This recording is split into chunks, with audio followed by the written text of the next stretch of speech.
Hey friends, this is Chris Jansen. Evil is the destruction of freedom.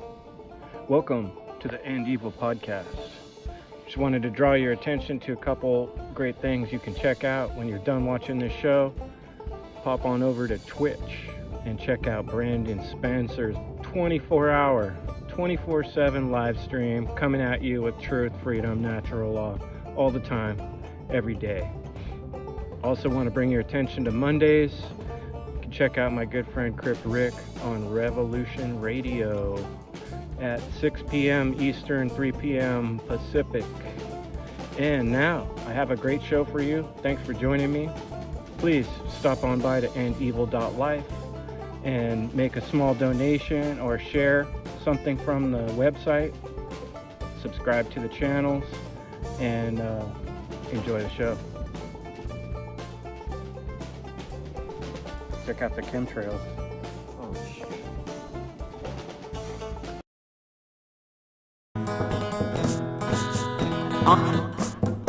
I'm in a cage. I'm in a prison. I'm in a mental prison, and a physical one at that, and definitely a spiritual one, whether that's recognized at a conscious level or not. As I wake from my sleep, the situation's got me thinking deep. Will ever be the same? In all life is an extinction. Evil creeps in your dreams. Secret teams drawing memes. And the filling in the in-betweens. Mind control for the teens. Now they got you on your knees. I'm making my way through this often maze, but I'm dazed by mass confusion. All the images that they're using. As the rat race to the tip of the top of the pyramid, the pyramid, Giving up our free will and falling in, to this low level of spiritual awareness, such that these methods can have any effect over us. Hey there, welcome once again. One Great Work Warriors, we got the whole crew in the house, and I'm really excited to kick this conversation off. The art of the craft. And what about the heart of the craft? And are you the sailor or the captain of your ship sailing, like steering in the right direction, navigating the seas of consciousness, right? And art of the craft, the art of facts, what kind of ancient artifacts have you been digging up, throughout history or within yourself and all these things? And, throughout time and growing up, how many things have you seen like, oh, artsy fartsy, or, oh, that's cool. And you see musicians and whatever's on TV and yada, yada. And nowadays with the stages of platforms like YouTube and all that stuff, well, I'm sorry, ScrewTube rather, because, they kind of give, conscious cats like us the short end of the shadow band stick, if you catch that lick. But not to dwell into that, but so the art of facts, really trying to, present the truthful artifacts of what we find on our journeys of awakening and all these things, and trying to portray and express those things to other people. And everyone here on the panel has life experiences and many influences, and we wanted to showcase some things as well as how we, craft our own artistic expressions of lessons and truth and things that can help benefit other people in forms of, obviously media and video and yada yada. And so we have some interesting little, everyone made their little snippets of how they kind of work their magic and this and that. So this conversation is meant to be very encouraging, educational, and inspirational for those that are even like have been making videos for years, because like I've been doing this for a dozen years. Chris has been doing this for like pretty much the same, I want to say. Brandon's been in the game for a long ass time.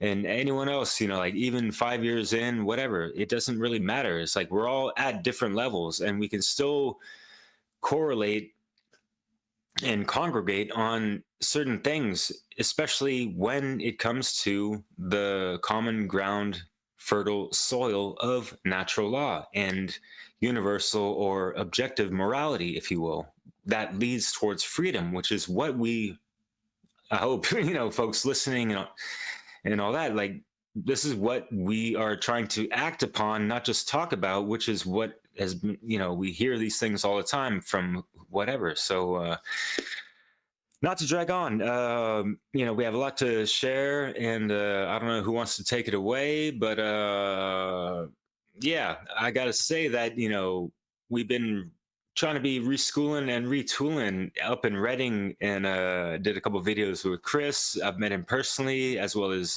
Brandon Spencer. And it's just been really encouraging, and just like being in this group, I've learned so much, and just, little, not like tag teaming, but, building off of each other's energies and experiences and information and advice, and how we can just, keep leveling up within ourselves and keep building each other up, and encouraging each other. It's great. And yeah, meeting with Chris and him whooping my ass in chess, I learned a lot, so yeah. But he is quite the craftsman, so Well, check this out. yeah, man. Thanks for that introduction, Derek. I don't know who Romero Brito is, but he said art is too important not to share. And I think those of us that come to recognize what's going on around us, come to really recognize natural law. Natural law is a good way to explain it. It's a good way to put it. And those of us that have networked, like the six of us here, around this topic, around this understanding, there's a power in that. We can build on that power of understanding, just like when scientists discover something and they work together on, okay, now that we've made this discovery, how can we take advantage of this principle we've discovered, right? How can we do something with it, right? And so what we're trying to do, always encourage people to get started, to get out there, to get vocal, to use this amazing tool we have to reach others, to help people recognize that what's going on is slavery on a mass scale. There's all forms of evil that are inundated our society, and that we're in the situation where a lot of people don't see that. They really just don't recognize it. They can't see through all the distractions in life. And so we're trying to find a way to shine a light on that. But if you just say it in everyday terms, most people don't seem to hear or see what we're talking about. It's not easy to relay. All through history, people have used art to describe the most difficult things. And how do you become an artist? How do you become a craftsman, a wordsmith? How do you become someone that can make a difference for the future, that can leave words behind that guide future generations and future people? Well, you have to practice. You're not going to get there by like a miracle, I'm not saying there's not a such thing as miracles, but that's just not how stuff works. You got to practice things to get good at things. And so I guess my first little segment here tonight, what I wanted to share with people is something that I called spaghetti on the wall. And in terms of creativity, whether I'm creating a thumbnail or starting a new presentation, or coming up with an idea for a podcast episode, I start with some spaghetti on the wall and throw out a few ideas, brainstorming, right? Some people might do this better on paper. Some people might do it better on some app. But you got to start somewhere, right? And actually getting to the finish line of producing something and publishing something so that other people can see it is a simple goal. Get some spaghetti on the wall, right? And what that means is the reason you throw spaghetti on the wall is to find out where it's at in the cooking process, to see if it's ready, right? And what happens is the spaghetti sticks when it starts getting close. And that means, the spaghetti is not quite ready, but right? And that's kind of what that means, is that in order to get good at anything, first you have to do the first version. You got to put something out there. You got to get it something done to be able to realize what you can do better and what you can say better. And if you haven't started speaking out online or writing your words down or trying purposefully to explain what's going on around us, then the longer it's going to take for you to get there, and the longer it's going to take for humanity to quit killing itself, murdering itself, raping itself with all these forms of evil, like the government that everybody seems to think is fine and dandy to just steal from us all day long, which is your energy and your time and your life being sucked out of you. We got to stop that dynamic. And the way we do that is through generating the spaghetti on the wall. We build on our artistic expression, and that's basically how we start to share with others the way to build freedom. We got to get each other excited, and we got to get this word and this rhetoric out to other people so they can think about it and understand it, and keep trying different methods. So take the initiative and get some spaghetti on the wall is my first bit of advice. How about you, Rick? What do you got to say on this topic of I love it. I've been looking the forward craft, the art of the craft? The art of the craft. It was awesome, and something I've been thinking about a lot, actually. And because I'm very creative, I always have been. That's just something I was born with. My mom said I've been creative and drawing and doing many things since she can remember. So that's kind of always come easy. The artistic side of it. The tech side of it is taking a little longer. I wasn't always tech savvy. I'm still not. I'm still learning, and I'm still learning about the whole tech thing. Just 3 years ago, Derek was saying, some of us have been doing it a lot longer than others. I've only been doing this for about 3 years, and still learning tech. Definitely, that's an ongoing thing. But I've come a long way to having just a phone and a tablet that I never used. I gathered dust in the corner to what I have now and what I'm doing now. So there is progress, definitely. And that's, I think, so important, is moving forward and learning. So that's the part I like. And I always say that these engineers, these social engineers that we talk about, is what they attack is many things, but one of them is our creativity. And so I defend it viciously. I think people need to become more creative. I always say anyone I talk to is good at something. They excel at something if you really think about it. And I always tell people, find what you're great at and try to incorporate into what the message you want to get out there. So whether it's dance, I've seen people do it through dance, seen people do it through art, music. There's so many different ways, doing a radio show, a podcast, whatever it is. There's so many creative ways, and I guarantee you're good at something that you could translate the message into. So that's the advice that I always give people: find your passion and just find a way to incorporate what we talk about. I think that's really cool. That's what I've done, and so I know you guys have done that. It works, and so just think about that for a minute, of what you're really passionate about and how you can transition that. And because a lot of people take in the information that we talk about, at least I know a lot of people that do, but they never do the final step, which is the action step. They never pave it forward and put it back out there. I know so many people in my life that I talk to on pretty much on a daily basis that have this stuff down pat. They really got a good grasp of it, but they won't do, for some reason, they won't take action. They won't. They're scared to do something. They're scared to, and they always say, I don't want to do a podcast. I don't want to go on radio. Fine. That's cool. I'm not saying that's for everybody. But there is something you could do. There's a way you can get the message out there, as I was saying.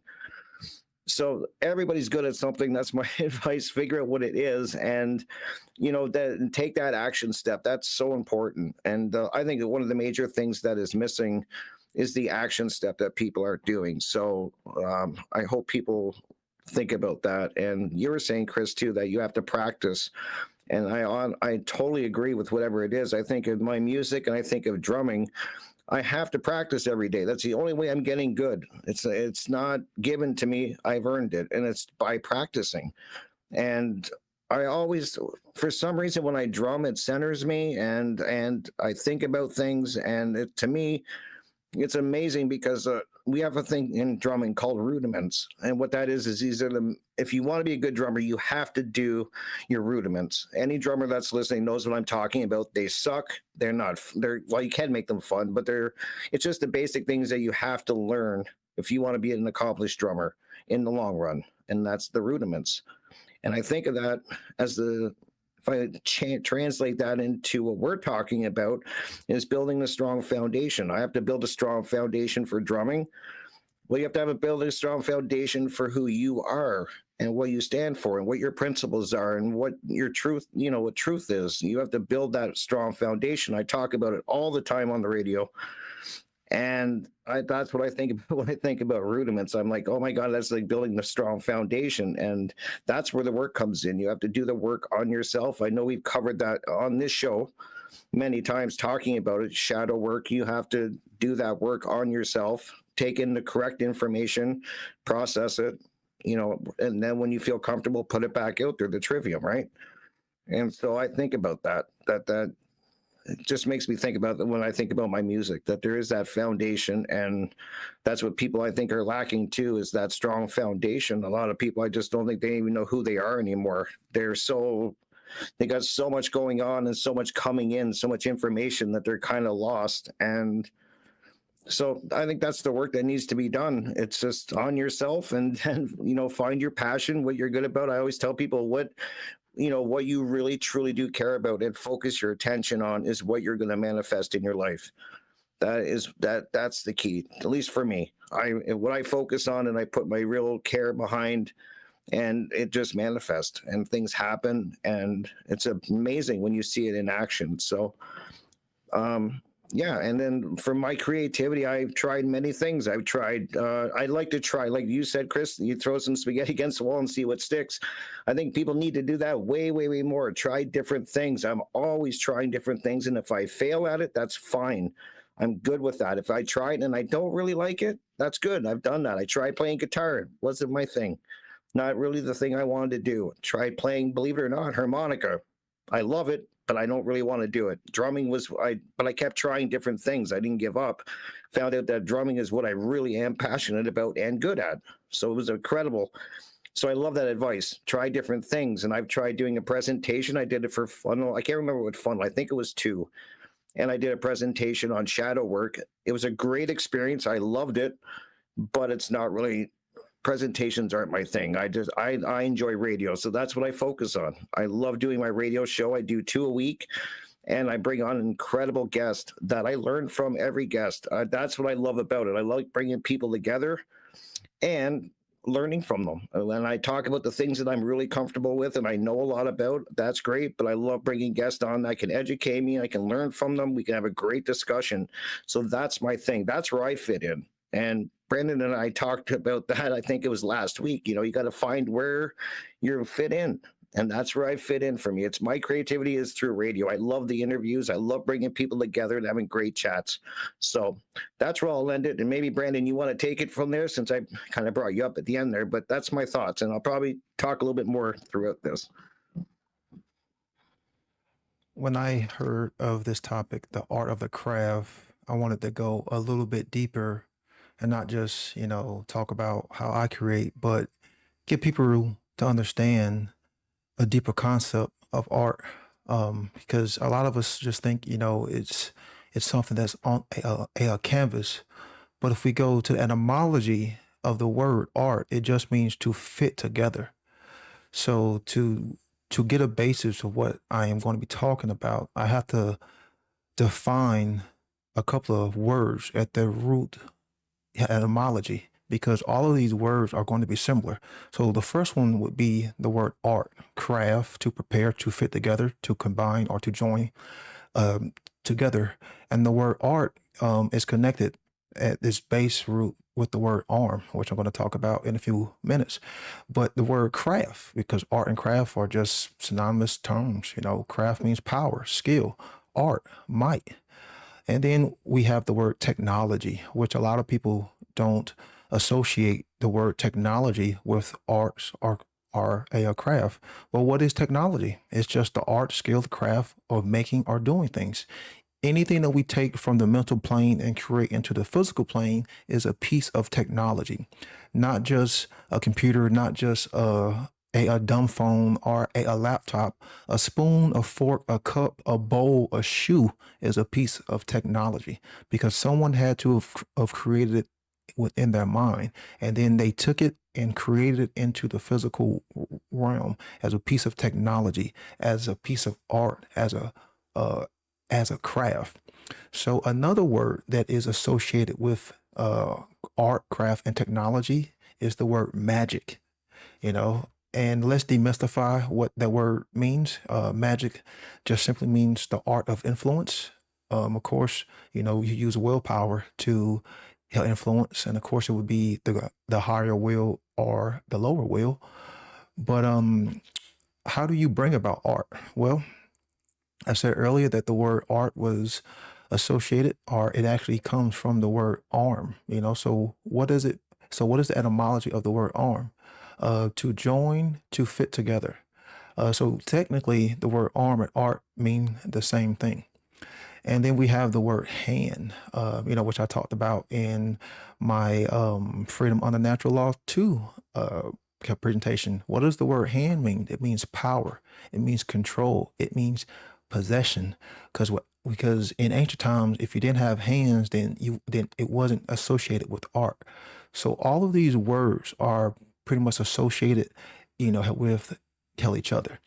So now that we have a baseline of what I'm going to be talking about, and we have a common ground from the etymology of these words, I think people can understand, because I'm really going to be talking about three words: use, misuse, and abuse. And I'm going to be talking about each of these words from the standpoint of magic, because, you know, we've heard of these terms of magicians, magi's, wizards, druids, witch doctors, shamans, sorcerers, thaumaturges throughout, you know, throughout history. And you have these three practitioners. You had our gray magic, white magic, and black magic. And I've always seen these as, you know, pretty much what the individual does with the knowledge that they have and how they choose to incorporate it when it comes to influence. Are they using this knowledge, this art, this craft to influence mankind in the service of truth, freedom, you know, pushing them toward the understanding of objective morality and natural law and trying to spread this occult knowledge?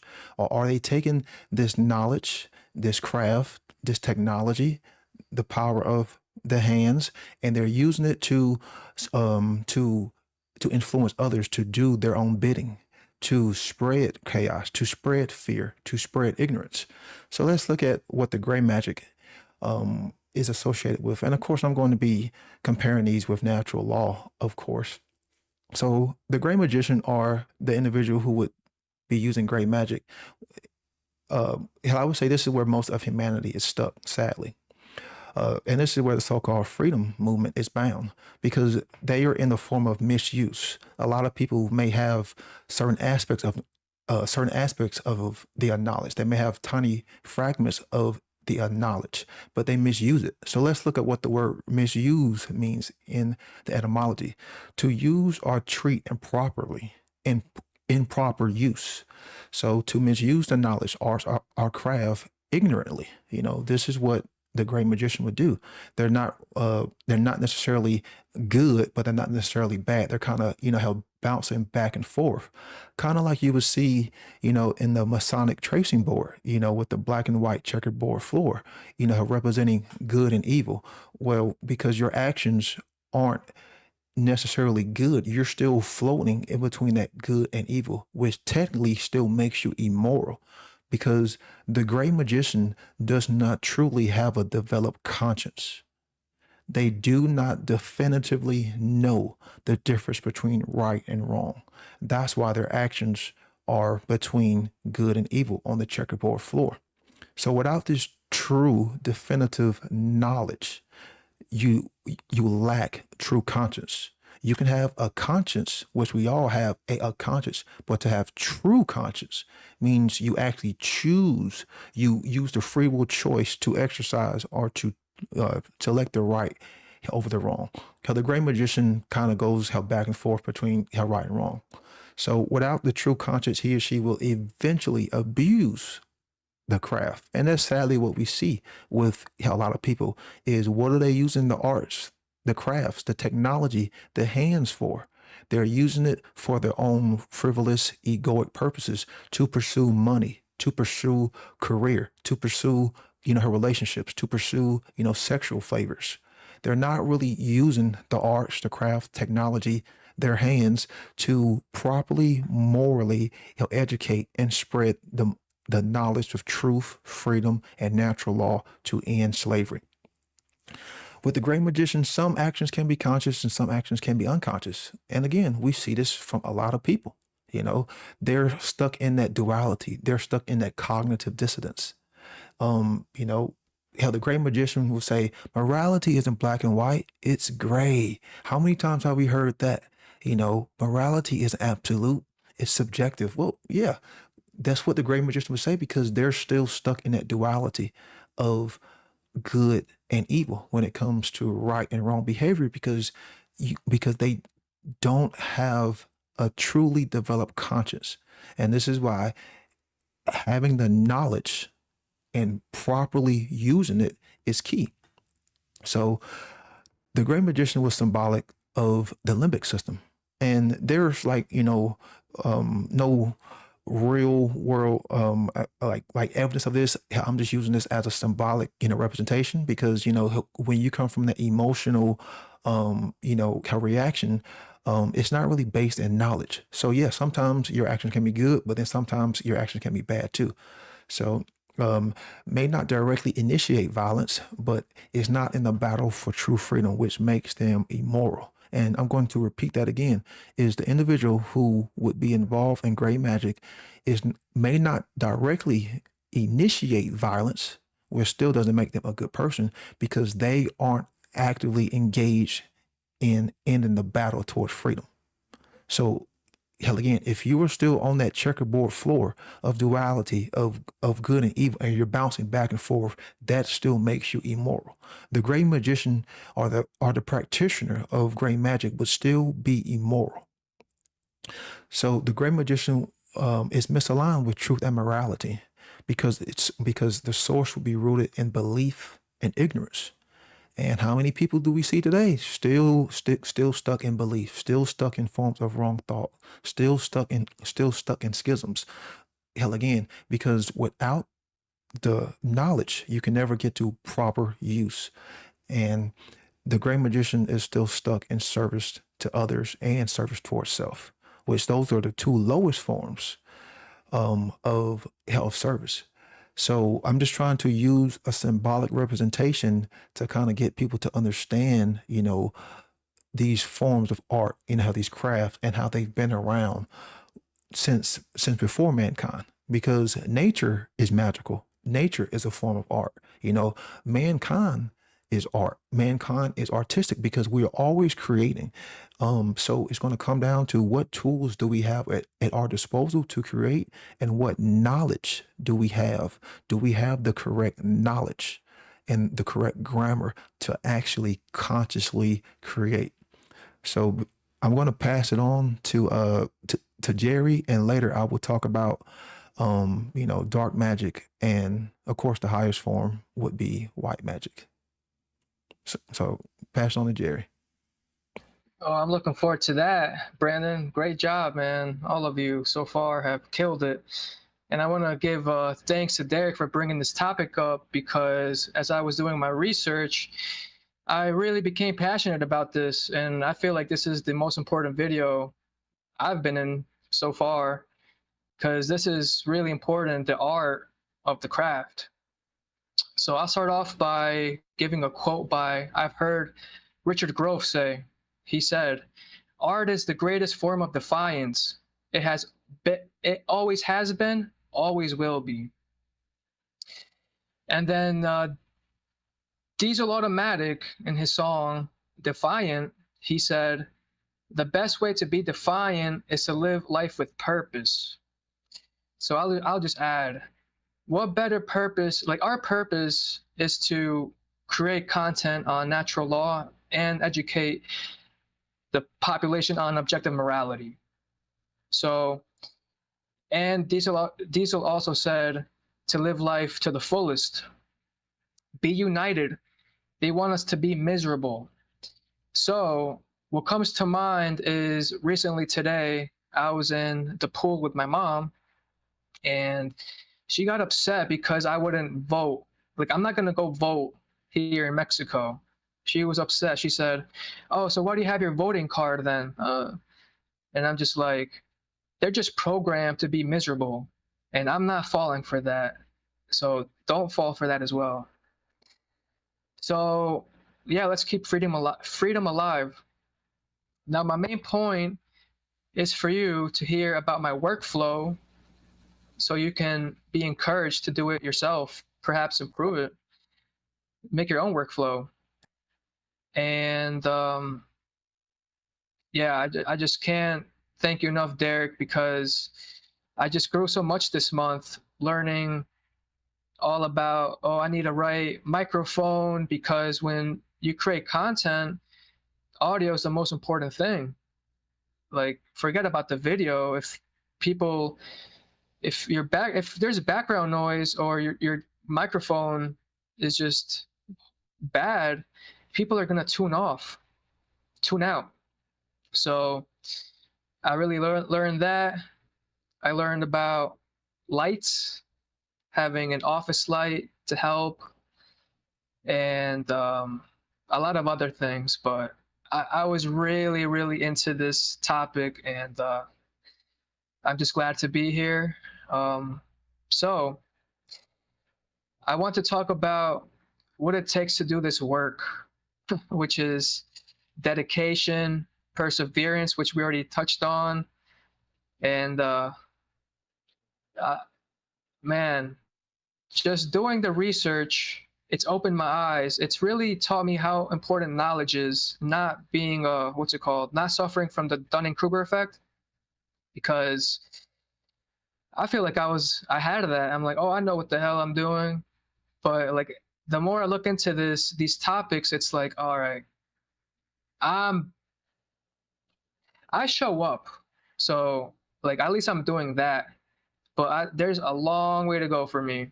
There's so much. Like, I'm turning from a gray magician to a white magician. And as Brandon was talking, I just imagined, like, I pictured someone like jumping on a trampoline, like they're just stuck in that gray magic. And it's like, in order to become a white magician, it's like you have to step off, like, to see clearly. And so I want to start with why. Why is this important? And then I'm going to talk about what is the art of the craft, and then how to do it. So why is it important? Because it's right action. Art challenges people's thoughts and beliefs. We need that more than ever. And creating art can help you express yourself, and it's therapeutic. You're on, Jim. Thanks, Jerry. Thanks all you guys. Yeah, so creation is really what we're after, what we're trying to get at here. For anyone who's not still stuck in that gray zone, and we're doing it right now. We're creating. We're making this video, and we thought this into existence. And Chris, even a year and a half ago, whatever, thought this group into existence. Like, he created this opportunity for us to create more, so we can put more of this kind of work out. And then Brandon, like, always does an incredible job following up, adding on to the editing of these videos. And we all make slides too, like before the videos on the topic. So we're creating there. And that's something that I had never done before until I joined this group. I didn't know anything about creating slides. I didn't even have a good computer. I had some old computer that my cousin gave me that was like Linux, and I didn't even know what thing, yeah, Brandon helped me find a good computer, and then I discovered Canva, which is really, one of the biggest things is we do know is as far as putting content out, it's got to be done on the internet. Like we got to spread the word. There's so many ways to do it through art. Yeah, but using a computer is very important. So any idiot can figure out how to use Canva. I swear. Like I don't know nothing about computers. What I have in the last year, but I've been impressed with what I've been able to create, and I do have like an artistic side to me. So that is helpful. But everyone has a way of, we're all creating, we're creating every day. So if you do understand that most of the majority of the world are moral relativists, if you know that, if you can grasp that, you have the knowledge, you understand that, we're creating this to inspire you to get out there and spread the message, like in all different ways, like of teaching morality, and natural law, like keep learning and putting it back out there. So yeah, I'm gonna hand it back off to Derek and speak on some more of art I've created in my life later on. Cheers, Jim. And yeah, I feel you. And roll on with your sentiments in the beginning of yeah, and that's word up to Maria West, that Love, Truth, and Beauty, where she speaks a lot about, we're trying to move shape the formless into form, if you will. That manifestation through the first gate of mentalism through into the the physical plane of action, and yeah, how we go about that, and get from our train of thought to that place. That can be an artistic way of going about that as well. And for me, it's just like, how do you value your life? How do you love yourself? How do you communicate with yourself? That inner dialogue, just the whole thing. How does that, correspondence, right, go from within to the outer? And how, like we talk about shadow work and all that stuff, like projections and all this stuff, right? Like introspections, little personal corrections, crossing intersections with all this collective conscious unconsciousness that we're all involved in every single fucking day. So how are we just able to just like, do you have a spiritual fucking pep in your step? Are you able to like talk to someone, have an argument, and still laugh it off and like be like, okay, that's great, it's a fucking learning experience, like everything is, whether it's good or bad, you just have to fucking roll with the punches and like at the same time hold your own, stick with the eternal principles of, yeah, take no fucking shit, but also cause no harm. Do not violate other people's personal fucking rights. It's really not that fucking hard. And the more you can just find ways to, I don't know, like get under people's skin in a comfortable way for them.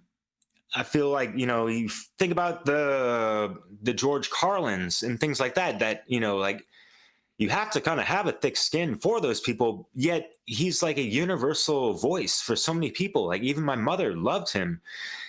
And yet, her and I had arguments and this and that, but like that was like a common thread we can like laugh about and this kind of stuff. And like he was, speaking some pretty hardcore truth, especially like since what, the fucking 80s? This man is fucking hardcore. And who do we look up to in the truth community, outside of, the alternative media, right? We have like the Bill Hickses and the George Carlins, even a little Dave Chappelle, and whoever the hell. And we have those inspirations to lean off of and not bite their style, but, you know, like you have that and you kind of incorporate it with what you've learned and just your own personality and whatever influences that have, you know, accumulated throughout your life. Like, how are you exemplifying that? How are you paying homage to that? And like people that claim to be staying on the shoulders of giants, like, what the fuck are you doing up there? Actually, like, how are you putting out that work? And how are you trying to, you know, hold them large and this and that? Not just, you know, like lip service their fucking name or their works and this and that. Like, we don't need fucking echo chambers. We need to, you know, like have the universal law spill the fuck over throughout the whole entire, you know, globe. Oh, what a 5-letter word. Triggers. And hey, like, there's a good amount of people that just don't even know how to like illustrate certain things. Like these days we rely on memes and all these things, and people are lazy as fuck.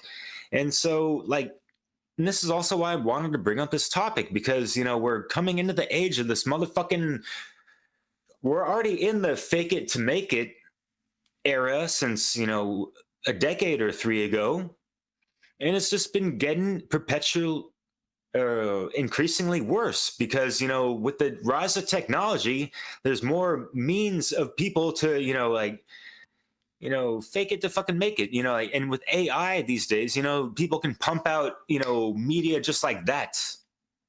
And, you know, folks trying to like be the true media and all this stuff. Where are we at exactly when there's already fucking stagnant waters and this and that? Like, how hard is it really just to, you know, even grab your phone, or you got, you know, one of those little GoPros or whatever the fuck, you have some notes, you do some stuff, you even like, you listen to some music, you fucking listen to a podcast, you watch a documentary before that, you take some notes even, or you have some mental things, and you fucking, you know, like talk into a camera for like 5 fucking minutes, and there you go.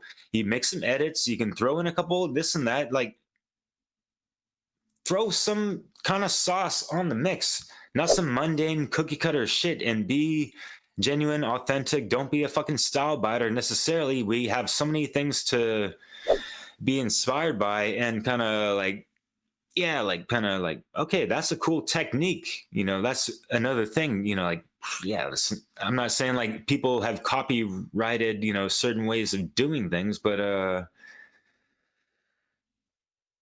yeah, just in the era of faking it to make it, yeah, we're up against a lot of stiff competition, and folks are, you know, hogging the algorithms because they have their monetized motherfucking bullshit at the same time backing their stuff. And so, yeah, it just sucks. And it's like another thing that drains on that independent artistry, where we have to continually go through that alchemical process, because, you know, it is that harder, you know, that shorter, narrow path and all this stuff. We don't have all these, you know, endorsements, and we don't have these fucking, you know, we're not on YouTube being sponsored by whoever the fuck, and like, oh, we got to cut in because, you know, a NordVPN is gonna, you know, save you 10% if you do this fucking, like, what? Fuck off, man. What the hell?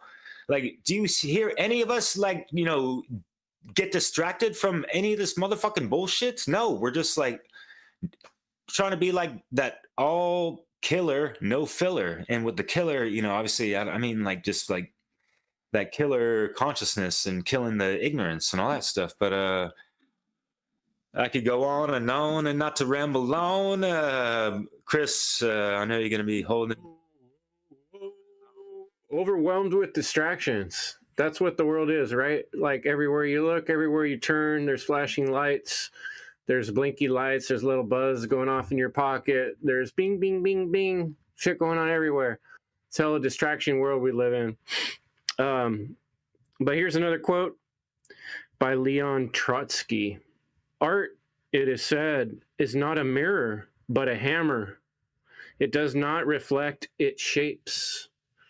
Art is our opportunity to express. it really is the heart of what freedom is our ability to choose, to express ourselves, is our artistic opportunity. And you were talking about comedian George Carlin. Guy's hilarious, love him. But I had in my mind a sort of allegorical example, and it's a joke I heard a comedian tell. And really not that funny, but the way he told it, I have to admit it was funny. And the story is he watched this guy get hit by a car.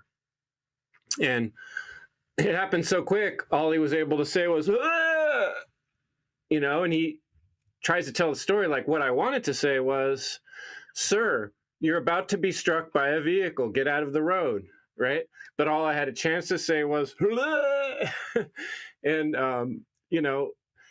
it's the truth in life. Like, if you're not ready, if you don't see a thing coming, you don't have a chance to communicate clearly, right? And that's the allegory of our life. Do you want to see that car just go by and run over your grandchildren and their grandchildren and their grandchildren? That's the car representing the evil in our world that we're coming to recognize as being the case, right? Or do you want to be able someone who could communicate clearly and step out, and save people's lives before they get run over of this car, So we have this opportunity. We have our voices, and then we have these amazing amplifiers, right? We have technology that's never existed before in all of humankind, where we can speak to thousands, maybe millions of people, but our ability to do so is always hampered by our ignorance. If we don't understand the technology to do so, it's like being in a war and not knowing how to shoot a weapon or drive a tank or fly a plane. You're going to be getting mowed down by the people that know how to use those things and have those types of technology. You're over here sharpening your knife. In 2024, there's going to be drones coming down. It's like there is a point at which we have to keep up with technology, like it or not, of the day. In the time of the printing press, all of a sudden humans had the ability to send out their message on pieces of paper all over the place. So if you were there and you wanted to convince people of your particular agenda, you want to be the first person, with one of those printing presses. And all through time, we've had situations where authoritarians and some of the worst elements of society have been ruling over these kind of resources. And right now there's an opportunity to somewhat even the playing field. This is that time where we see the car coming, we see the thing in the road, the person in the road who represents our grandchildren. We have the opportunity to communicate. So we want to be able to communicate clearly. And the craft is, how do we get good at doing that, right? I've been a craftsman all my life with carpentry. I've seen all different types of carpentry throughout my years. I can walk into a hotel and start talking about the framing. I can see from a distance when a wall's out of plumb, and I can, that from time and experience, from swinging a hammer, right? I don't hit my finger anymore, I can hit the nail. But that doesn't happen if you don't get out in the field and start doing those things. So in the same way that you can learn any trade, there's a lot to this trade of speaking on the internet, writing a book, creating a podcast. On the one hand, like I'm saying, throw the spaghetti on the wall, get started, because the sooner you do that, the sooner you can start learning these things. But it is indeed a trade and a craft. And I show a little tour of my desk video that we'll share with this video, where you can see, like, I've built up quite a little battle station here. And I can think back to when I started with a little laptop that wasn't nearly powered enough to do what I was trying to do. I didn't even really have an understanding of what kind of RAM I needed, much less what RAM was back then. I came from being a carpenter with a flip phone in my pocket. And the whole reason I got a flip phone was because one of these smarty phones pissed me off, because some weird stuff changed, because I would be crouching down all day and it would bend a little bit and weird stuff would happen, and it wouldn't even act properly as a phone. So I was like, what's the point of having a phone that doesn't do what a phone's supposed to do? So I went and got a flip phone. I was resistant to technology and I saw it as evil for many years. But when I came to the recognition that I wanted to amplify my voice to the public, and I wanted to teach other people what I've come to recognize, that morality is the most important thing that we all need to be talking about and observing and understanding, getting in alignment with. To do that was really hard at first. I hit a lot of brick walls. I wasn't able to reach many people. And so I had to learn about all these things, how to make better graphics, how to get better audio, how to get a computer that has enough power to stream to multiple channels and not wreck my audio in the process. What do you do with your recordings? How many recordings can you save on your computer? Oh, you need extra backup devices. You know, all these things are things I had to learn one by one, most of them the hard freaking way, you know? But you don't have to learn the hard way the way I did. There's plenty of resources available, people like us that are out there teaching these things. And like I pointed out when I talked to Fred earlier this week on Libercast, and thank you to Fred for doing that show, by the way. Check out Libercast, folks, if you haven't. I was saying, you know, we both got started in Mark's class, How to Become the True Media, where he really takes you step by step through every little facet of how to do these things. There's one resource, you know. Jerry and I went through autonomy and we're graduates from there. We learned a lot there, and we continue to learn a lot from the resource that exists there. And there's many more. And one of the things you can do is find someone that you like how they podcast, you like how they express themselves. Reach out to them, help them out, you know, learn how to do what they do. And the best way to do that is by giving them something you have for free, right? Your help, your time. That's what your energy is. Your life is about to get smashed in front of you. It's going to disappear. This is your opportunity to do something with it that matters on this realm of existence. And trust me, everything we do matters in this existence. If you look deep in your soul and ask yourself that question, I'll let you decide. But I'm positive that what we do matters here and that we're here for a reason. And so it's on you to decide to do what with that moment. You're going to let the car smash into the living future of humanity, or are you going to step up to the plate and take a swing at it, throw some spaghetti on the wall and learn a craft, learn a trade, and start getting good at it? But that's your cue, Rick. That's my key. All right. And it's a good drum beat that you did too. There you go. There you go. But it's so true. That's why I love this group. I keep saying that because we hit things from all different angles, and it's so powerful to me. It's why I love doing roundtables on radio, because I see so many different viewpoints, and I learn. This is how I love to learn and understand things. So you guys are just killing and doing a great job. And I've always told you, Chris, you gave me advice long time ago. I was telling you I'm very uncomfortable doing interviews when somebody interviews me. And I can interview anybody and I'm comfortable with it. But when the cameras turn around and I'm being the one interviewed, that was so uncomfortable for me. And the best advice you gave me is you have to keep doing it.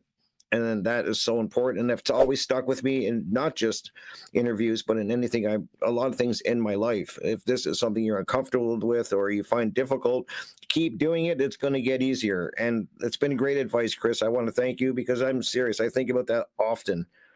And it's something little. You never know what little bit of information somebody's going to give you or advice that's going to really impact you. And that was one of them. Is that, okay, this is uncomfortable, but I have to do it more. And I think a lot of people are in that state where they're uncomfortable, they're scared, they're nervous. And the only way you're going to get over it is if you confront it. It's like your shadow work. So I wanted to thank you for that, Chris. And kind of going to comment on what everybody was saying a little bit. And I agree with what Jim was saying, that we're always creating. That's really true. We're always creating at all times. And I just hope people will take the time to think, what are you putting out there? Are you creating good things, or are you creating destructive and evil things? That's something that people should really think about. I think that's so key, because we are always creating, and that's really interesting. Something I like to think about a lot. And Derek was bringing up, it's important how you talk to the chatter to yourself. And I've always said nobody could be more brutal on themselves than I've been over the years. I could tear myself apart better than anybody, and have. And that's the work that was a lot of the work I had to do. What was to fix that, because I don't think people realize how destructive their own thoughts are and how they destroy, like how they attack themselves. And that's really important. So, that's just, you guys make such great points. And I'm trying to I got a couple notes I'm just looking at because I was trying to keep up with you guys were saying such cool things and things that I'm going to be thinking about, but you do have to, I keep saying that we keep saying that I think the action part is the part that is really lacking in a lot of people. And, I think people get confused that if they're doing they throw the odd meme out, or they share a video, that somebody else did, or they get into a chat room and start hitting the chat rooms constantly, that's doing their part. And I see that a lot. And I'm just like, that's not what we're talking about. And I think a lot of people think that. I'm being honest. If let's throw a meme up or whatever, and we'll get in the chat room and we're going to tell everybody what's going on, and then they're doing the work. That's not the great work.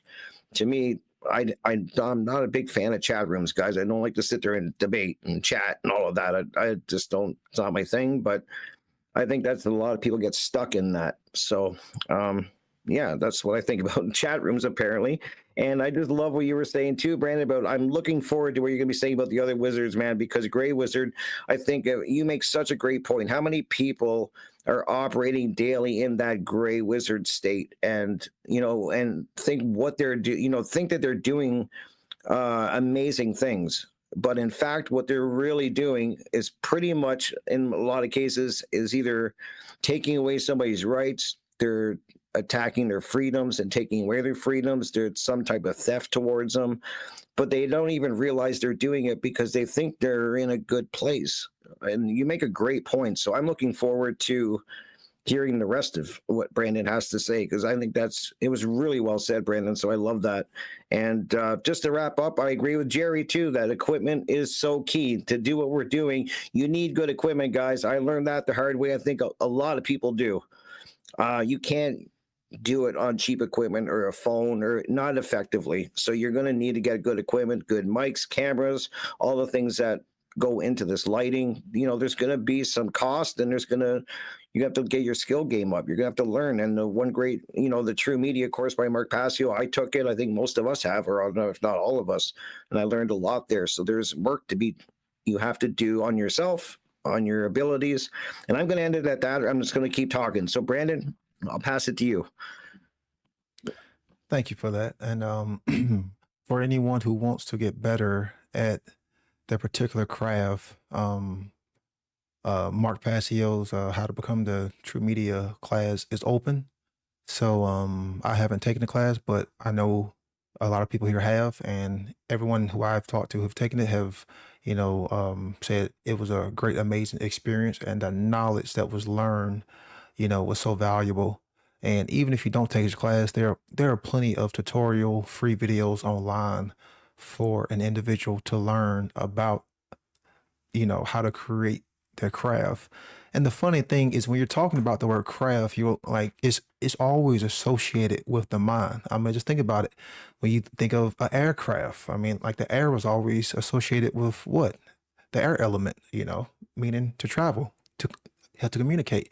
You got sea crafts, well, what was that? How associated with, how water wasn't just associated with the emotions, but associated with the unconscious, how symbolism here. And then we got land crafts, so again, we're talking about travel, we're talking about the Mercury element, how communication, how the mind, how the intellect, thinking. And then when you just look at the verb, how, what does it mean to craft something, to create, to build, to mold? Well, can you craft someone's mind? Yes, that's what the dark magician would do, or what, someone who would use dark magic. So dark magic was associated with abuse. So let's look up what the etymology of the word abuse means. A using up, to consume, to misapply, or to deceive. And Jay Parker did a show last week with Mark Passio, and he talked about the artificer, and it was brilliant. So if anyone hasn't heard that radio show. I highly recommend it. I will try to put it in the link when I post this video. But someone who would be engaged in dark magic is using the knowledge, the art, and the craft to abuse. The abuse of knowledge, the abuse of the arts, the abuse of the craft. And yes, you can abuse knowledge. You 100% absolutely can abuse knowledge. You know, these will be the ones who want to hoard. These will be the ones, you know, who want to keep it for a selected few, you know, keep it for their particular group, you know. And then another means of dark magic is the use of technology as a means to spread propaganda, mind control, and the mind viruses of solipsism, of moral relativism, of statism. These are forms of dark magic because you are abusing the technology. You know, you are misapplying it. You are using this technology to deceive people, you know, spreading all these forms of wrong thought, you know, using the influence to get others to bring about your desired goal. And usually you would use the idiot of the gray magician because, again, the gray magician doesn't know the difference between right and wrong because they don't have a truly developed conscience. So the gray magician can be easily led astray to do the wrong actions by the higher knowledge of the dark magician, because the dark magician actually can know the difference between right and wrong, but they choose to do the wrong over the right. You know, so the desired goal of the dark magician is rooted in wrong behavior. It is inherently rooted in wrong behavior, meaning it's inherently rooted in the 7 transgressions against, you know, natural law. You know, they have no problem with using coercion. They have no problem, you know, with using violence, but they'll get their useful idiots to do it for them, you know. And that's why we see that the dark magician is well versed in what? In rhetoric, skillful in, you know, in the languages, you know, skillful in grammar, you know, the Sorcerer's Handbook, the Grimoire, you know, which was the, you know, how the Sorcerer's Spell Book. Because if you're not familiar where the word, how grammar comes from, it comes from, you know, how Grimoire, you know, which was a magic spell book. So dark magic, or the dark magician, or, you know, the dark wizard, you know, whatever you want to call it. Again, I'm just using symbolism to describe a concept.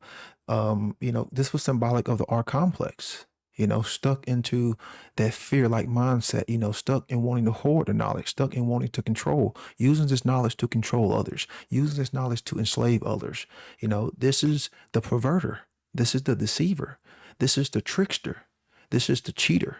This is the defrauder and the swindler, because they're willing to sacrifice others at the expense of reaching their goal. And one who is engaged in dark magic may actually be aligned with the truth, but they will be misaligned with objective morality. So, and again, they can know the difference between right and wrong, but they choose to do the wrong over the right. And then again, their source is rooted in fear. The dark magician's power is rooted in fear, you know, because fear is has always been a tool of those who want to control, you know. And then the dark magician is in service to the self, service to the ego, you know. So really service to the self. This would be the satanic mindset, you know, or the psychopath, you know, mindset.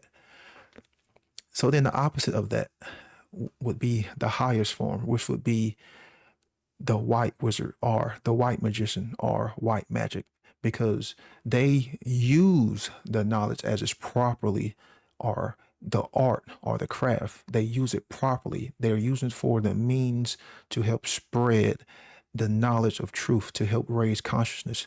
So let's look at what the word use means in its etymological understanding: to employ for proper purpose. So ask yourself, what is the role of knowledge? What is the role of knowledge? Is it to educate others, or is it to hoard for yourself? Is knowledge there for a particular group to maintain control over it, or is knowledge there for everyone to learn from, to educate themselves so they can have a better understanding of themselves, so they can have a better understanding of reality, so they can have a better understanding of how to build? Because without knowledge, where would we be?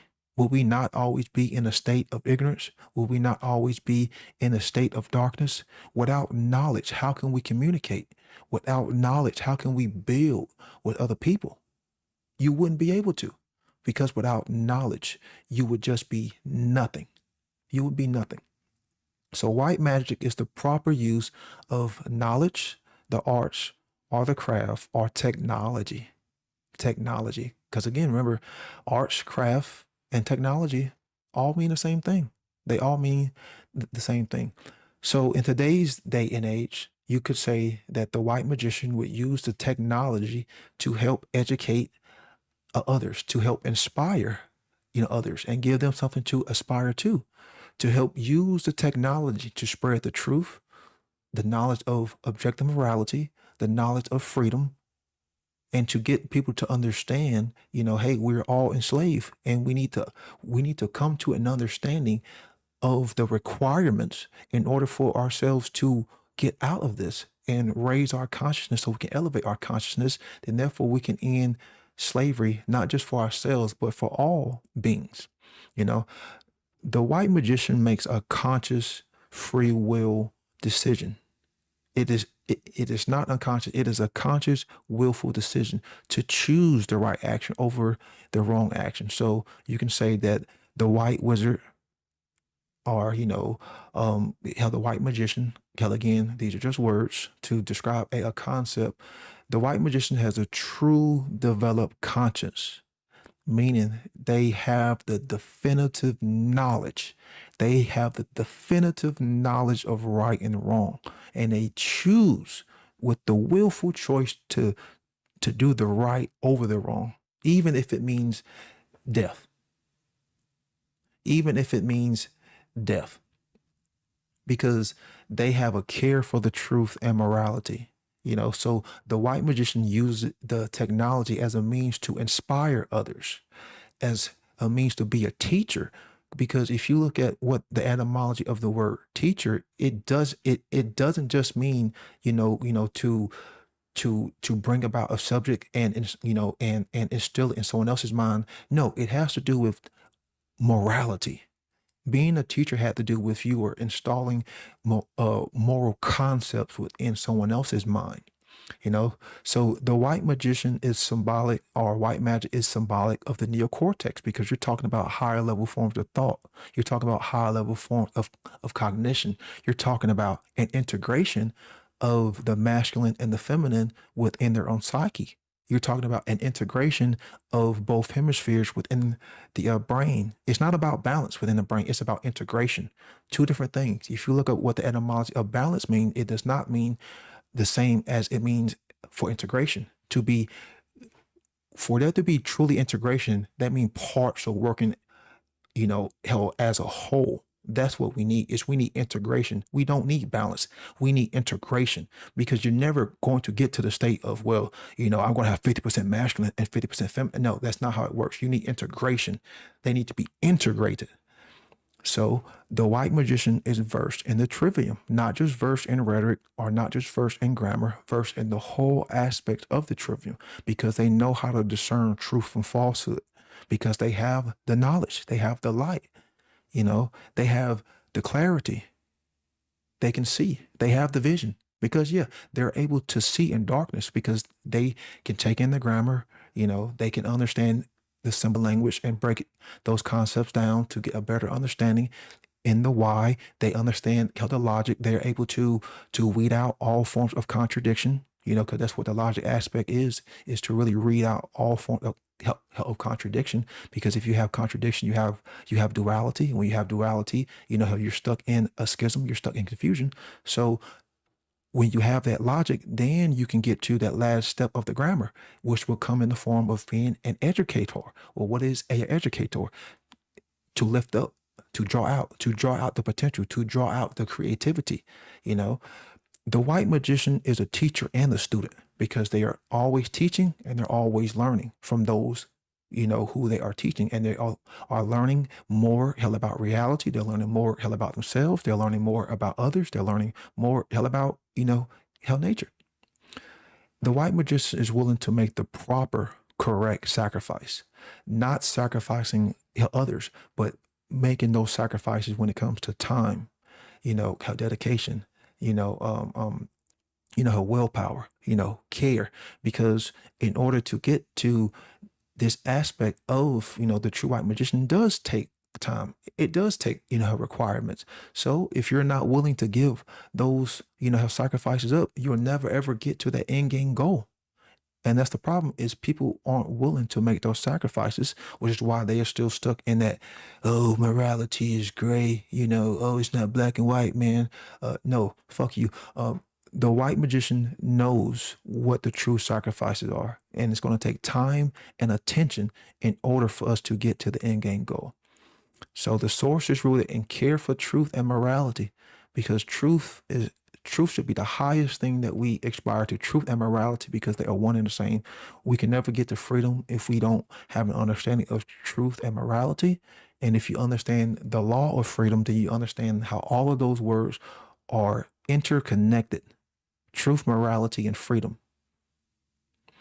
And then, of course, you have the highest form of service, not service to self. It ain't about even service to others, because service to others is just a form of collectivism. Service to truth. The white magician is in service to truth, because truth is morality. Truth is freedom. Truth is natural law. Truth is the higher will. That's where the white magician gets their true power from. So the service to truth, because the truth is infinite. It will always be here. So if you have the highest form of source energy, then you have that infinite, that inner form of energy that will just radiate, and it will be infinite. So service to truth, that's where we have to get to, is we have to serve the truth. That is who we serve. That is who, how the white magician, would serve. So I'll pass it on to Jerry. Holy moly, man, that was amazing. Ooh, you guys have all been killing it. Like, wow, that was very encouraging, and I'm excited to go on my second part now. But just to go on what you said, Brandon, I was thinking, I think of energies, we have this positive energy and the negative, and how the white magician is against the gray and the dark magicians because they're not in service of truth, and the dark magicians are against the gray and the white magicians because they just want chaos. So it's time to align ourselves to white magicians, folks. It's in you. I picture someone who has been possessed, and then they gain, I don't know, I'll take you, for example, Brandon. You're encouraging them, you're giving them knowledge, and they kind of wake up, but they're still possessed, and it's up to them to kick that fucking demon out. And that's the transition from a gray magician to a white one. So that's what came to mind. All right, now I wrote down some definitions of art and craft, so I might as well share them for consideration. So dictionary.cambridge.org says art means a skill or special ability. So example, the art of the craft. And they have many definitions, but I'm just going to give one. Merriam-Webster.com says skill acquired by experience, study, or observation. The conscious use of skill and creative imagination, especially in the production of aesthetic objects. And here's what the Stanford Encyclopedia of Philosophy had to say about the definition of art. The definition of art is controversial in contemporary philosophy. Whether art can be defined has also been a matter of controversy. The philosophical usefulness of a definition of art also has been debated. But I think, Brandon, you laid that to rest. And now I have one definition for craft by the dictionary of .cambridge.org. Skill and experience, especially in relation to making objects, a job or activity that needs skill and experience, or something produced using skill and experience. Now, I'll touch on really quick from my research what the difference between art and craft is. I found that craft is more like, I don't know, collectivism. Like people used to make like these items for the king. I don't know, I think of a chalice, just an example, and how art is more individualized, so like a painting. But again, Brandon really covered that. So I'm going to cover what's required of this. I'm going to say communication is required, communication skills. So like Chris said, throw spaghetti at the wall. And like Rick said, the advice he received from Chris, he's, you know, perhaps not confident in being interviewed, but the more you practice, the better you get at it. And I'm still practicing myself with my listening skills because my, you know, how Mark says the duck quack, like that shit's real. And it's like, shut the fuck up. Like listen to what's being said so you don't have to listen to it again. And like really be in the moment, pay attention. And then once it's your time to speak, then you can speak. Networking is super important. Like I recommend you guys join a mastermind because that's how I got here. You know, by networking in autonomy, I met Chris, and you know, the stars aligned. So marketing, I think that's what the great work is, really. It doesn't have to be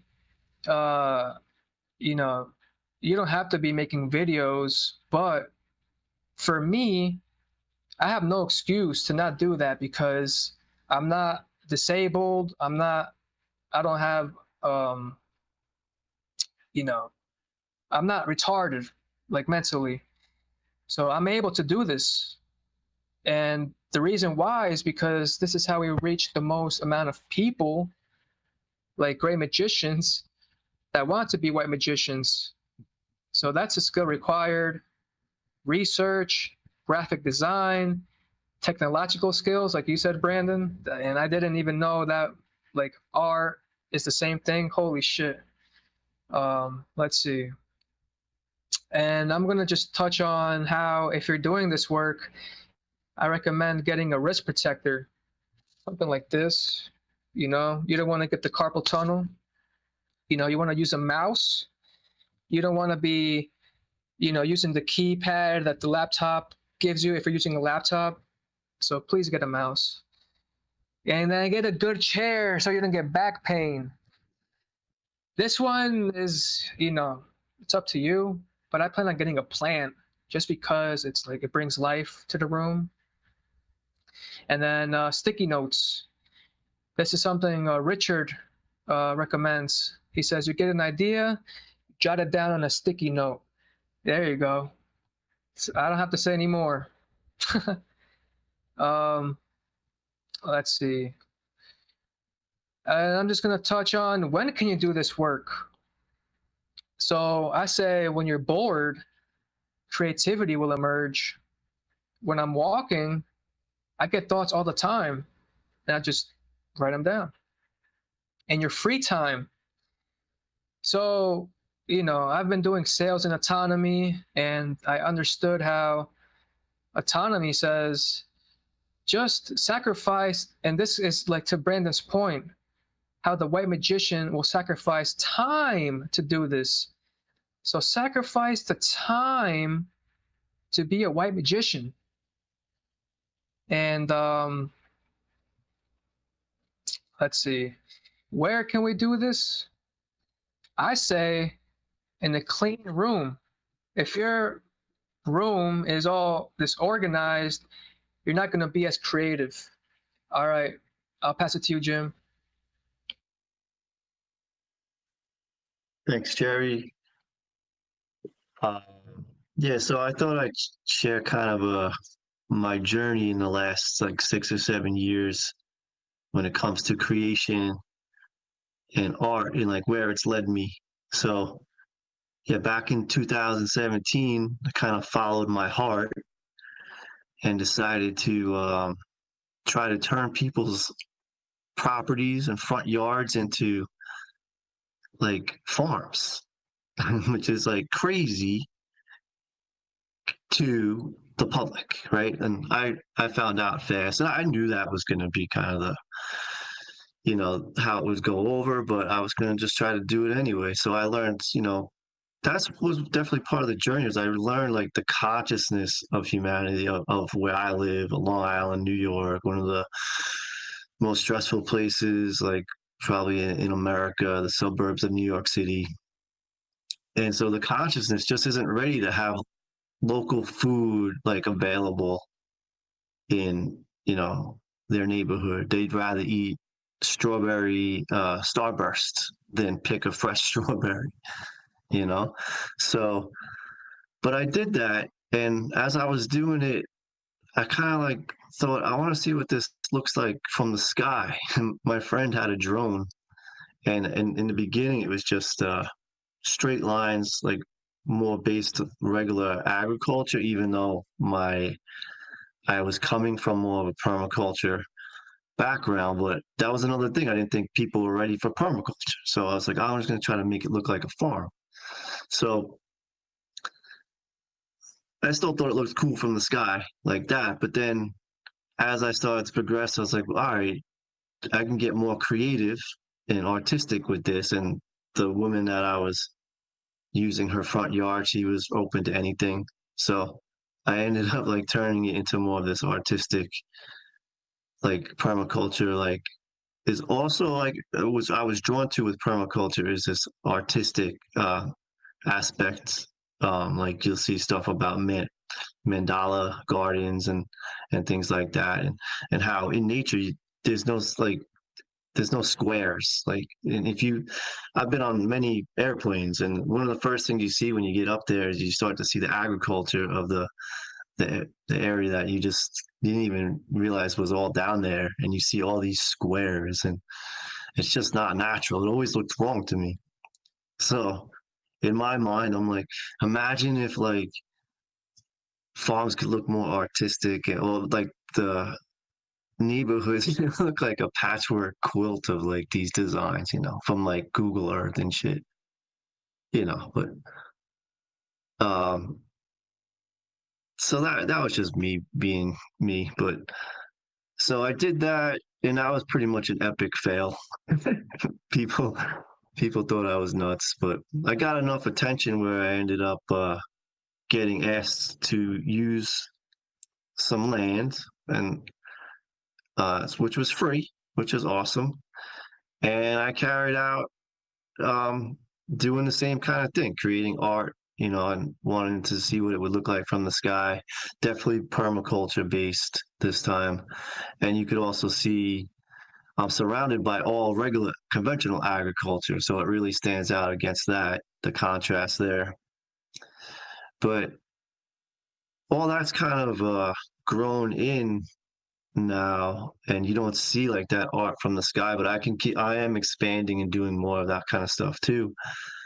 But now it's become more of like creation on the ground level of I'm carving out, like now it's really becoming like a food forest. And like, yeah, I'm just amazed. Like I'm always be able to create like new areas. Like I built stuff with pyramids and like meditation areas, places for people to meditate and eat and stuff like that. But last year I started teaching, like, because I started putting out to the homeschool community, because those kids, you know, they're not fully programmed, like, and so you get a better chance at teaching morality with them. And a couple moms liked what I had to say, and they brought their kids over, and just 3 kids starting out. But on the farm stand, I wrote "Care for Truth," and that's just there for anyone to see. Like, even today, like we had new members come to the farm for our CSA, and I don't even know if they see it, but it's right above their head. Care for truth. Maybe they'll notice it next time. And so I had with the kids, I did this little play on words too, where because there's this plant called comfrey, which is really good to plant around fruit trees and that. It's got lots of benefits, many uses. And so that's also part of the teaching. But I had the kids as like one of their like homework to go home and make a sign that said, be comfrey, which is like, if you like read it, it said, become free, right? So that was just a little play on words. And like this year, I was thinking, you know, what I'm going to do, because they want to come back, is I'm going to have create some more signs, like one about the golden rule, one like you reap what you sow, you know, what is a right. And so they'll be displayed around the garden and like they explore, and I could just, you know, teach a lesson to them. You know, each day would be a different class on those kind of subjects. So there's just an example of like what happens with my life. I just kept creating and learning. Like when I started, I was in the gray zone for sure. But as I, you know, as part of the journey, I started to learn about objective morality and natural law, and you know, also working with nature so much. And so that was that I'm just sharing that, like by following my heart and creating and tying it all together, and now it's become a place for teaching morality. So yeah, there's just so many ways if people just follow their heart and can figure out how to get this knowledge out there. If you know it, get it out. That's the whole point. Like, you can't keep it. It's like, that's immoral to not put it out, to not create and put the knowledge out there. Is, you know, that's wrong. You're not in right action. So that's my little story on creation and the art that I got to create. So I'll pass it back to Derek.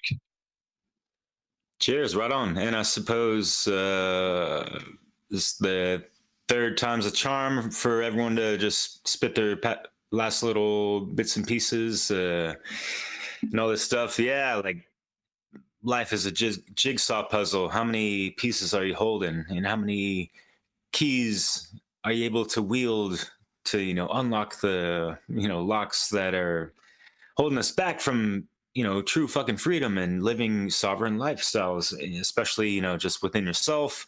You got to unlock those inner chambers. And yeah, I feel like there's a lot of therapy. Jerry, I think you mentioned that earlier, of just, yeah, like, I mean, how many artists just with music in general have you seen or heard just through their music or their biographies, their stories, whatever, of how like they created a lot of music based off of their like suffering and stuff, and like the music, that art form, was an outlet of a sort of therapy when there was no other type of thing for them, you know, and they were able to just do that and sustain some self-resilience and self-empowerment through that, healing, maybe even some shadow work and all that. And it's still in the side effect is so beneficial for so many other ears that, you know, were blessed by those sounds, if you will. And I'm thinking about, you know, back in like the blues days of just like jazz, no lyrics, that kind of stuff. And that was another time. And, you know, like it's interesting because, you know, there's how many artists of that era before and after were highly addicted to drugs, but regardless, they had such crazy will force or whatever they tapped into, that magic within themselves, it just manifested some really incredible, timeless material art. And yeah, through that craft, so many people have been inspired to, you know, do more and, you know, expand from that. And you know what I mean? So that's a beautiful positive feedback loop, if you will. And yeah, Jim, I wanted to say real quick, and I love, you know, we gotta reach the youth in so many different ways, and especially, yeah, what I mentioned before with, you know, the uptick of social media, TikTok, and AI, and all this crap, and video games. I mean, how many people are addicted to fucking Minecraft when we should be teaching them the mind craft, right? Like, what are they crafting within their mind to really have that proper cultivation within their Magi Nation, using that art of persuasion to better formulate their articulation. And yeah, that's just part of my formulation of communicating, conversation, and all that shit in whatever kind of situation. And it depends on who you're faced in, whatever kind of situation, and all this stuff. So, you know, that's just me exemplifying how the fuck I go about my life. And I'm not trying to be some kind of poser. This is just how I fucking talk and act and whatever the hell. It's just my liberté and that kind of stuff. Like, and I have a lot of hip hop influences, obviously, if you didn't recognize that. And one of the influences of this title of why I chose this topic is there's like a makeshift crew called Shape of Broad Minds. And this is like early 2000s. I was, you know, still widely unawake, but, you know, into the counterculture, fuck the system type of shit. And just like having that mind expansive type of music. And the album was called The Craft of the Lost Art. And just, you know, thinking about all these artists that, you know, go off on all this abstract stuff, like, where do they come up with these things? And that I love the low tech introspect of, you know, how much these people produced, how much magic they manifested from so little, especially in the fucking early 90s, like prepubescent, like internet, YouTube days and all this stuff. And what do we have here? A dime a dozen fucking YouTube bitches. You know, like, oh, subscribe, and because I need to, you know, I'm trying to reach my goal of 10,000 subscribers. What's their fucking goal? What's the goal? What are they trying to do when they reach that goal? Are they just trying to, you know, get some kind of endorsement type of shit and get their YouTube clout? What the fuck are they actually doing with their, you know, 100,000 whatever subscribers that they have? Where the fuck are they leading these people? Yeah, they're the gray magicians. They don't even know where the fuck they're leading their own fucking lives, because they haven't done any kind of self-initiation into, you know, exploring the unseen realms within themselves, first and fucking foremost. But, you know, to each their fucking own. You know, I'm not trying to say these things to be bitter and, you know, cut down other people. You know, like, the landscape is so vast these days because everyone can afford a little microphone and, you know, hey, I'm, you know, or just this, you know. And yeah, like the Dunning-Kruger effect is live, indirect, in too much effect, and it's really muddying the waters of attention spans and what's out there, and just the accessibility of things. And obviously the algorithms don't help out, and yada yada. But honestly, for any kind of encouragement and all that stuff regarding that, because yeah, it can be a long, arduous road doing this stuff, especially when you're not getting the type of views or subscribers or whatever you might have thought you had in mind when getting into this stuff. Yeah, expectations can be a bitch. Yet, if we just, you know, keep certain things in the back of our mind or in the forefront at all times of, you know, like, are we doing this for the higher good? And, you know, always keep in mind and remember what has always been reminded to us, like, we're doing this for a higher fucking cause. and we're doing this for future generations as well. Whatever we're putting out there is getting echoed into the ethers of the you and I verse. And at the same time, please hold tight to the material that you produced, that you value well, and feel free to share the fuck out of it. And are you proud of it? And how are you sharing that? Are you just, throwing a link out there? Like, how is the art of your craft of marketing your own fucking craft? I guess, so there's so many layers and levels to, go about this stuff. And it does kind of suck, and it can be kind of daunting, especially if you're like a lot of us, where it's been a one-man show for the whole long trek of the road. And yeah, it is great to be collaborating with cool conscious cats like y'all. So I'm gonna end it on that, and at the same time, passing it off to our master builder, to keep it somewhat Masonic. And it's not just about that, but what about the inspiration, the ancient, architects of not just, the European Gothic stuff, but I mean, think about the Asian, the African, the Indian, and Mesoamerican, and all these places that had like these temples and pyramids and all these structures and sculptures that today we can definitely, I don't like to use the word emulate or replicate, rather. But it's always the money and how many corners are trying to get cut in the process. And we have these fucking square box, fucking materialistic bitch shit these days because modernism. I don't know. Chris, you know more than me, but tell me what it is and what it be, mon ami. Hey, man, things aren't going to change all at once. I really wanted to end my talk tonight. Thanks, Derek, for sharing what you did there on perspective. I think that everyone's perspective is crucially important in this reality, in this game, in this situation we find ourselves in.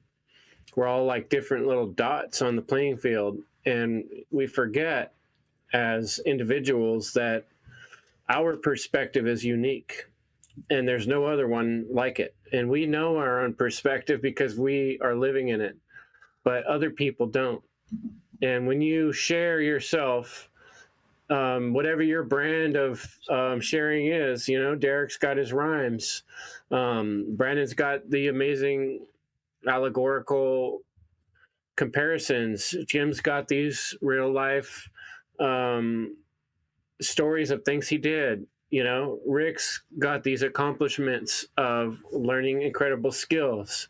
Jerry's just down here giving you simple, everyday, day-to-day advice on simple things right in front of him that he's learned, that he can show you, and describing a path for you, So your perspective is extremely valuable, and it's rare and unique. And that's what's hard for you to see, whoever you are as a listener. So just kind of wanted to remind you that. And also that, the hard work, creativity takes courage. That's a quote, Henry Matisse. The hard work is every day in the little things you do. And the ignorance and the laziness is all the little things that you don't do. And so it's like I said in the very beginning, it's easy to get overwhelmed, but I've found personally the most practical way to move forward in terms of becoming a better craftsman or mastering any skill or art is working on it to the extent I'm able, a little bit every day. And the things that we accumulate in that manner pile up to a big giant pile. And I'll just end it with my quick old man story. Years and years ago, I was the first carpenter on a job site, and the foreman set me down with my job, and the truck came in and he dropped off 2 tons of steel, and it was in long 20-foot rods of what we call rebar. And I had a machine that bends the rebar and cuts the rebar, and all day long I had to cut and bend different size pieces and put them in different size piles. And I looked at the end of the day, and all the piles, all the steel had been cut and put into different piles. And I started thinking about it and thinking about that whole pile. It started off as a 2-ton pile of steel, and I picked up each piece, took it over to the bender, cut it, bend it, and set it in a different pile. So I moved each piece twice. So I realized I moved 4 tons of steel that day, you know? And when you look at it from the perspective of the whole day, it seems like, oh, there's no way a little skinny guy like Chris could lift 4 tons of steel. But I did. And I didn't do it all at once. And that's not how you're going to perform the great work. And that's not how you're going to reach people. You're going to do it one stick at a time. Pull it out, measure it, mark it, put it on the bender, bend it, cut it, put it in the pile. Okay, call it good for today. You got something done. Let's try again tomorrow. Right? That's how you're going to get it done, folks. One thing at a time. Start throwing that spaghetti on the wall and start building those bricks, because we need to, or tearing down the wall, however you want to look at it, you know, chipping away at the bricks, maybe, you know, but get involved and make whatever moves you can, because otherwise it's just going by. So, yeah, we need your perspective. Rick, you want? That's awesome, man. You're in? Yeah, I just think I want to thank you all for joining us here, and for all of you guys. I learned so much from you guys. I say that all the time because it's true, and you guys really get me thinking about things. And so this was incredible. This was a great topic. I think this is one that people needed to hear, that it's so important that you have to start taking action. I keep saying that's a step I think that is really lacking, is a lot of people are taking in this information, but they're kind of keeping to themselves, and they don't know how to get it back out there, which is what we're kind of talking about a lot today. And it's amazing. And Brandon, I loved the way you broke that down. I really did. I've been taking notes actually, because you really nail it. And I'd like to get you on radio to break this down even further, because that's how people are. We are definitely up against dark magicians, and you know, they're kind of running rampant, and it should be obvious to people by now, but it's not, it seems. And yeah, and I'm kind of going to bring this full circle, because we've been talking about a lot of things, but I agree with where at some point tonight we were talking that, you know, one of their main weapons is fear. And that is so true, because as long as they keep you in that fear state, which they do constantly, we're always in that state if you're not aware of it, there's not really any conscious thought or learning going on, or you can't even really get to that point if you're in that state of fear. And what do? They hide, you know, they do they're doing a great job of hiding what true objective morality is, what rights truly are. It's incredible that a lot of people don't even know what that is. They promote moral relativism. And when they do that, I always tell people they own you. You know, we're going to remain enslaved forever if this mindset doesn't change. And people have to be stop getting into arguments with each other and groups and chat rooms. And you know, you have to stop. I think it has to stop, because that's a lot of the thing that's going on, is this fighting amongst everyone. And it's just, you know, I mentioned that earlier, and yet I would say that that's got to stop, and that you're going to have to eventually, you know, be willing to take action. You have to be willing to tear down maybe you have some beliefs, or you have some things that you really think you know, and as correct information comes in, you got to be willing to tear that down and build upon another. As more information comes in, build another foundation. And a lot of times I think I know something, and then I get more information, I learn more, and I have to be willing to change things and tear things down and rebuild. And I think a lot of people get stuck with their line in the sand, and they want to be right, and they don't want to move.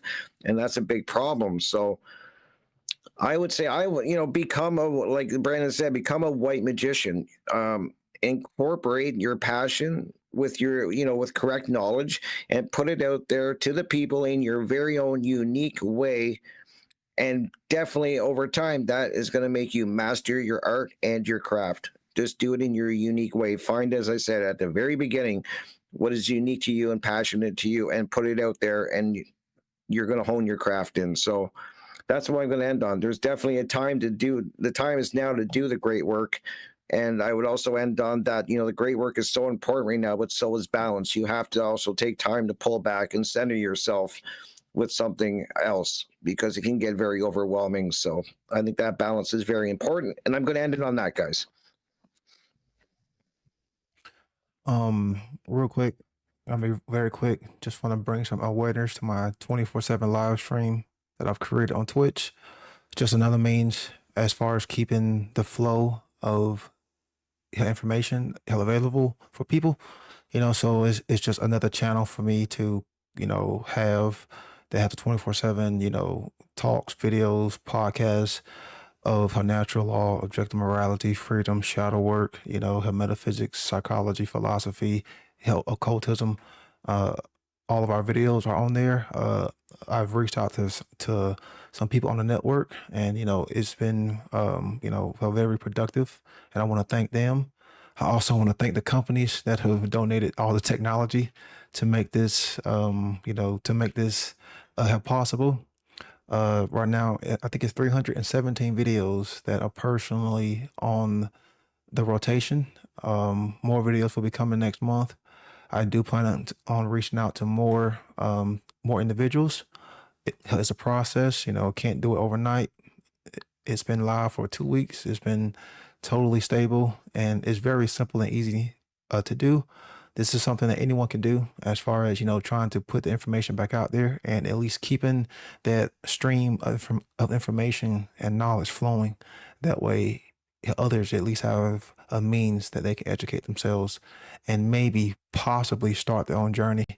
Not saying it would be ill-effective, because of course most people don't really care for the truth, but it's just, again, about serving the truth and at least putting out the information, because at least if the information isn't available, then people will never ever even take in the grammar. And that's really what the purpose of the live stream is just to put out the grammar, so at least the knowledge is still available.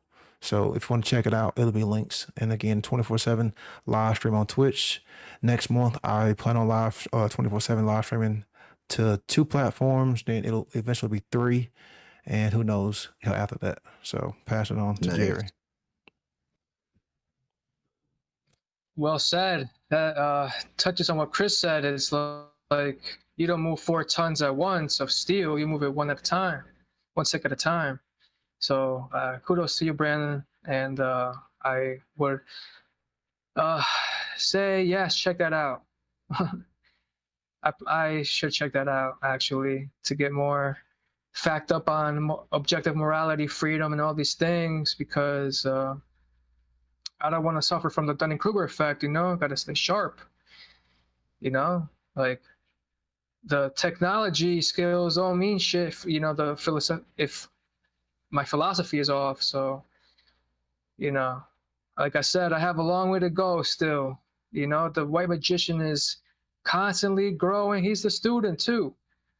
He's a teacher and the student. So, all right, I'll just finish off with, how do I do the great work? So, like Brandon said, engage the 2 brain hemispheres to enact full brain power and creativity. It's not just the right brain, it's both of them combined, And then visualization is important. Like, I gotta see myself doing it, because then it can come to fruition.